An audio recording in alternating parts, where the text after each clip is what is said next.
Doctor Mohammad Yunus 4টা দেশের নাগরিক। গ্রামীণ ব্যাংকের লোন যে নিছে তার কিন্তু দারিদ্রতা বিমোচন হয়নি, তার ঘরবাড়ি ছাগল ভাড়া সব বিক্রি করতে হয়েছে। এই সরকারের পতন ঘটবে অল্প কয়েকদিনের মধ্যে।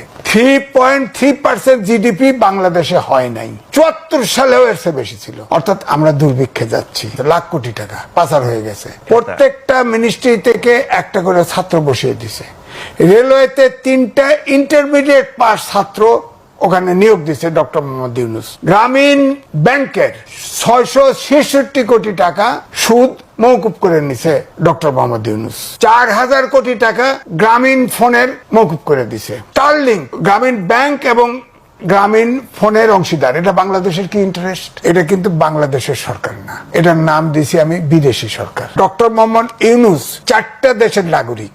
এই উপদেষ্টা পরিষদ এবং ওনার সহযোগী 17 জন আছে বিদেশি নাগরিক। একমাত্র প্রেস সেক্রেটারি গুহাত থেকে বেরোইছে। এই সরকারের পতন ঘটবে অল্প কয়েকদিনের মধ্যে।